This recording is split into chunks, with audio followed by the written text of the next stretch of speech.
Hi, everybody. Welcome to Christian Homestead. My name is Jared. This is Adam King, and he claims to be the first Jew to be purified with the ashes of the red heifer in 2,000 years. We've seen him before. He showed up on this podcast called Timcast IRL, and he said that he had ashes from the red heifer.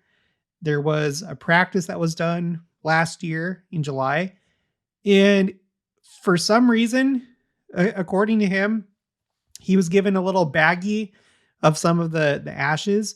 Now, this is something that's been very difficult to produce. They're still trying to do it.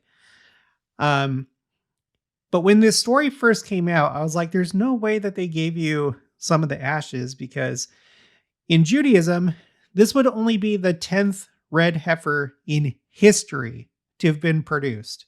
And so those ashes are very, very valuable, and they have to go a long, long way, because this mixture that you make of the ashes and water in order to purify Jews, it's supposed to purify all Jews, specifically for them to be able to be ritually pure in order to go into the temple. And so I didn't feel like this was right. And I still hold that position. I'm about to explain why. You might be wondering, especially if you haven't watched my channel before, why would I even be interested in this? Because I'm a member of the Church of Jesus Christ of Latter-day Saints. I'm interested for a couple reasons. Number one, I'm interested in the temple in Jerusalem. In our studies that we've done here on Christian Homestead, as far as the church is concerned, we have one thing that's been said by Elder Bruce R. McConkie, that it would be the church that builds the temple, in which case, if that's what happens, I'm not really interested in this per se, at least as far as the temple is concerned. But I have other quotes that say that the Jews will build the temple. And if that's the case, then in order for them to build the temple, according to their beliefs, they would need the ashes of the red heifer, because you can't go into the temple. There's certain things, certain ceremonies, rituals that you can't perform in there unless you've been ritually purified. So I'm interested in it for that reason. And then secondly, I'm interested because anything that could be considered a sign of the times for the Jews from their perspective is interesting to me, because I think the Lord does give them their own signs. And so if the Lord is giving them a sign to prepare them for the second coming, but from their point of view, they're being prepared for Messiah, his first arrival, then I'm interested in that too. Okay, so he claims to be the first one to be purified with the ashes of the red heifer in 2,000 years. Here he is. Here's a Cohen, or a Jewish priest. Here's the mixture that they made here on this counter. And this is kind of controversial. Now, if it wasn't controversial, if it seemed to be accepted by Jews around the world, or a sizable portion of the Jews, then I would probably put it on my spreadsheet called Judaism Signs, and I would classify it under this column G, for first time in 2,000 years. So the most recent one that I have on here, this was December 23rd of 2025. For the first time in 2,000 years, a Jew ascended the Temple Mount wearing his tefillin. And it was during that same occasion. You have a couple other ones on December 23rd. For the first time in 2,000 years, Jews were allowed to ascend the Temple Mount and pray from Siddurim, or Jewish prayer books. And then for the first time in 2,000 years, Hanukkah was kindled on the Temple Mount. And if you go back on the timeline, you can see I have a bunch of other events which were the first of their kind in 2,000 years. I would also put this on this spreadsheet called Judaism Temple Preparation, because this is related to preparing for the temple in Judaism. I would make an indication here in column I for red heifer. The most recent development is this: the Temple Institute and Sanhedrin issue an official statement on the red heifers and the practice ceremony on July 1st.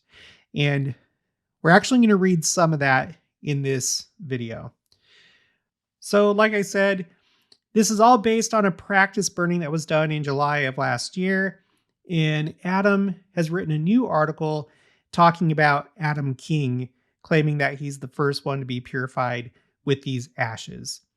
By the way, I'm going to be interviewing Adam again. He's the one that wrote that article that claims that the church donated money to charities that are linked to Hamas. So we should be doing that interview next week. So just keep an eye out for that. But this article is called Red Heifer Ashes Used in Purification Ritual, Claims Activist. The arrival of 5 red heifers in Israel, intended to perform the biblical ritual of purification, marked a major milestone in the return of the temple service. Controversy erupted when one of the red cows was burned in what some rabbinic authorities claimed was a practice event, while others insisted it was an actual burning, resulting in ashes that could be used to purify hundreds of thousands of people. One activist took another step forward when he enlisted a Kohen to mix the ashes with spring water, making it suitable for use, heating up the controversy that surrounds the ashes. YouTuber Adam King released a video this week showing an Orthodox rabbi performing the ancient ritual of preparing water mixed with the ashes of the red heifer, the biblical purification process required before entering the third temple. The video, which quickly circulated among temple activists and evangelical supporters of Israel, has reignited the conversation about when and how this rare commandment will be fulfilled in modern times. The Kohen who performed the preparation spoke directly to the tension between strict observance and practical action. Quote, "I believe that the mitzvot, or commandments, in the Torah are given to us with a mandate to actually do them," he wrote in a statement to Israel 365 News. Continuing, "Where there are halakhic, or Jewish legal, opinions which facilitate the mitzvot actually being done, being stringent so as to not do them seems counter to the practical intention of the Torah. I wholeheartedly encourage anyone who wants to be more stringent to go ahead and do it according to their desired standard." So I have these words highlighted. I should probably also highlight desired. And also, I believe, because there's kind of a problem here. And I don't pretend to speak for the Jews. They have lots of different opinions. That's kind of a known thing about Jews. You have rabbis with different opinions, both now and anciently. And I just want to highlight that's why it's so important in our church that we have prophets. And that's one thing that sets us apart from other Christian churches is we have prophets so that when questions like this come up, revelation can be received authoritatively, and then we know what to do. And we don't look to people's opinions, no matter how educated they are or how well they know the scriptures. So it's a real blessing to have prophets, because otherwise, then you have things like this that happen where somebody, from a certain point of view, goes rogue and starts doing things that other Jews wouldn't agree with. Of course, from, their point of view, they think that they're doing the right thing and that they're not going rogue and that the authority is there. And I mean, there's a schism here, a small schism. Later on, the 4 remaining red heifers from Texas remain in Shiloh. Their status as potential candidates for the actual ritual still intact despite the controversy. Okay, so this is an update because it's kind of been back and forth whether the remaining heifers can be used or if they're all disqualified. So this is the latest. Their status as potential candidates for the actual ritual is still intact despite the controversy. Whether the practice burning ashes can be used or whether a completely new ritual must be performed with one of the remaining heifers remains the central question dividing those working toward the temple's restoration. The Temple Institute did not respond to inquiries about the preparation of the water. And that's probably because the Temple Institute has already issued an official statement. If we go back to November 13th, 2025, Adam wrote this article, Update and Clarification Regarding the Red Heifer from the Temple Institute and the Sanhedrin. Okay. The burning of the red heifer on July 1st marked a significant moment in Jewish tradition, sparking considerable discussion. The Temple Institute, which has long been preparing for this ritual, issued its first official statement on the event, addressing the various claims circulating across media platforms such as YouTube. Additionally, the Sanhedrin has issued its own statement regarding the event, lending further clarity and direction to the ongoing process. Now, before I read what the Temple Institute said here in green, I want to make clear there is no central authority in Judaism. Of course, they would say it's Torah and it's the Tanakh or the Old Testament. But aside from that, as far as human beings are concerned, there is no central authority that speaks for all of Judaism. You have different types, different sects, essentially, within Judaism.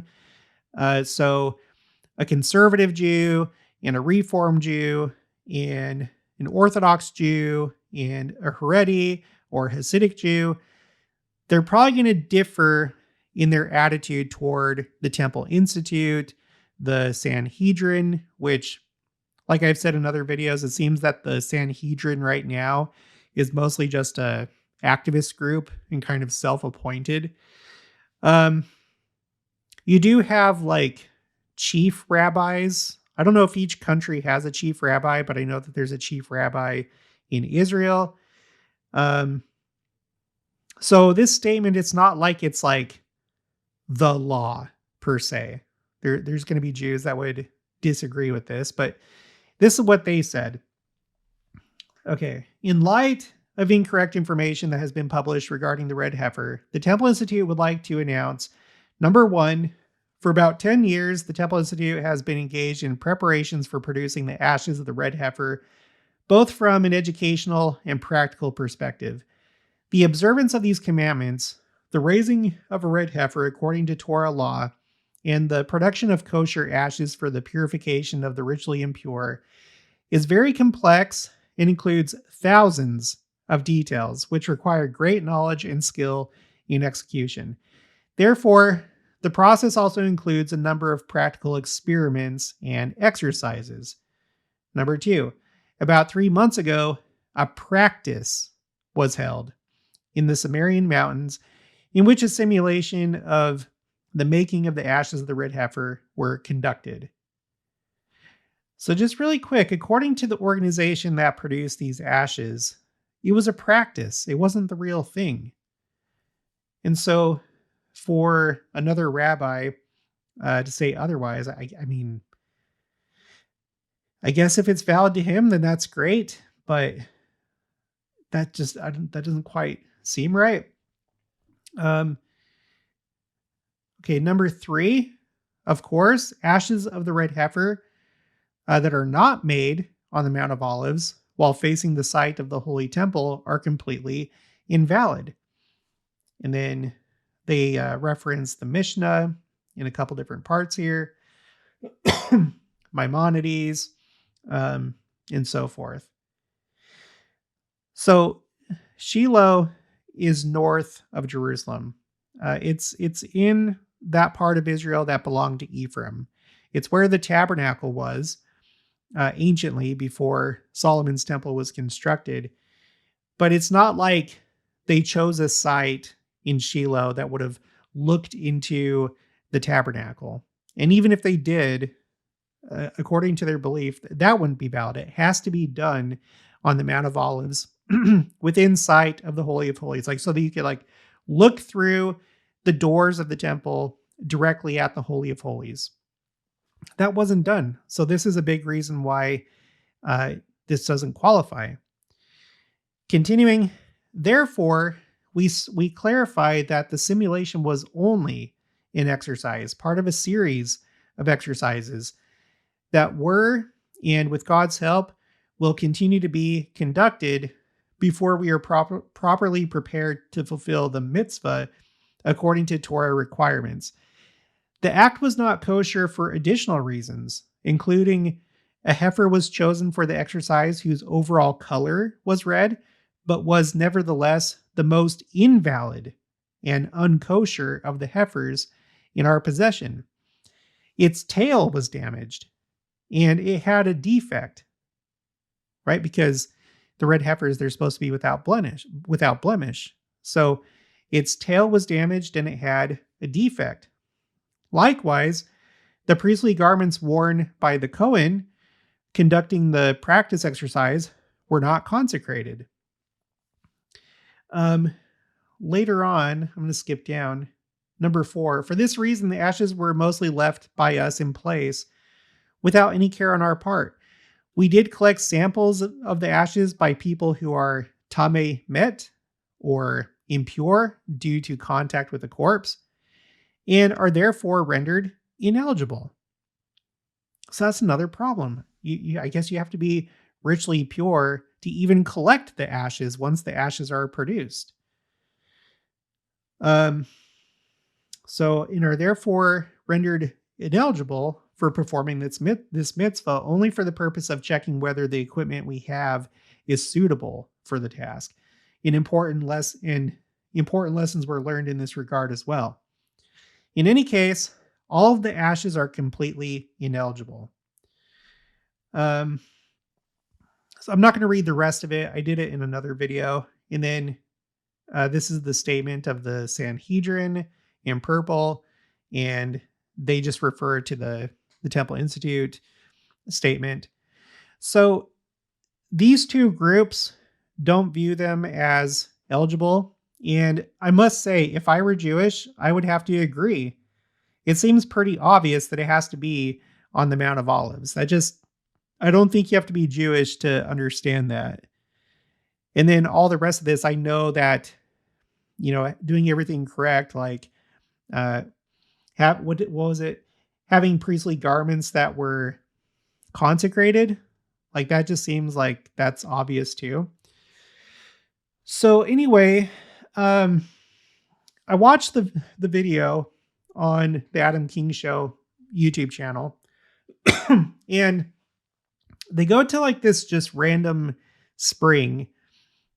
He called it in the video. He said it was fallen. I think he said fallen, like Fallen, fallen spring. I tried to search for that on Google Maps. The only thing that really comes up is Falling Springs Center in Kentucky. I guess I'm assuming that he's in the United States. Maybe it's in Canada, but just nothing pulled up for Fallen Spring. The reason why I bring that up is, from my understanding, I thought I saw this before, but I couldn't find it again. But I did find it here in Newsweek. It talks about the red heifers. And down here, it talks about the spring water that's supposed to be used for this mixture. Once the ceremony has been performed and the ashes of a red heifer are mixed with herbs and the waters of Jerusalem's Gihon spring, okay, the purifying mix can last hundreds of years, and then it continues. I didn't see any herbs being mixed in, and it definitely wasn't water from the Gihon spring. So I feel like that's something else that would invalidate this whole thing. Adam King, I don't have anything against him. I will say it seems like he's kind of a conspiracy guy. He's an activist. He has a small YouTube channel. He also has a small Instagram. And then he has a website with a podcast. Um, but I don't know. I don't know if he's just trying to like develop a following. This is definitely getting a lot of attention. So he could be doing it for that reason. I don't know. Or maybe he just genuinely thinks that this is all valid. But that's a really big claim, to claim that you're the first Jew to be purified with the ashes of the red heifer in 2,000 years. So there you have it. There's the story. I'm taking note of it in the form of this video, but like I said, I'm not going to put it on my spreadsheets unless it gains traction and it's viewed as valid by, rabbis and more Jews. But I think that this was mostly just kind of a stunt. If this was viewed as valid, then that water right there would be very, very, very valuable, because again, you only have those ashes at the moment. Like if those were considered valid, that's all that there is. And it has to last for hundreds and potentially millions of people. Right? So I feel like if they were generally viewed as valid, the ashes, then this would be worth a lot of money, I would think. I've talked to Rabbi Gerfine, and he said that this could go for quite a long time, because I guess you can keep like diluting it, like adding more water. And I don't know what the criteria would be before it's like, okay, there's no more ashes, we've run out. But I guess it could go a long way. But even so, again, it just doesn't make sense that they would give him even a small baggie like that. So it's interesting. It's interesting to note. I guess I'm still waiting for that day. If they do successfully perform the ritual on the Mount of Olives, because I feel like at that point, it probably would get traction. And also I'll point out, on the 100th day of the war between Israel and Hamas, the Hamas military spokesperson, they did this like 100-day statement on the war, in which they said that one of the reasons why they performed the attack was because of the red heifers. And I've done other videos covering that, as well as Hezbollah has mentioned the red heifers. So they're watching.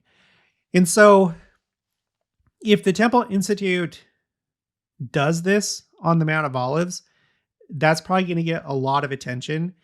And I think that's one reason why people were thinking, oh, well, this, they're calling it a practice, but this was actually the real thing because they don't want all the attention. But as we just saw, there's no way that this could have been the real thing because of those different things that weren't in place. But if it does happen, then things could get really crazy really fast. Anyway, that's going to be it for this one. I'll talk to you guys later.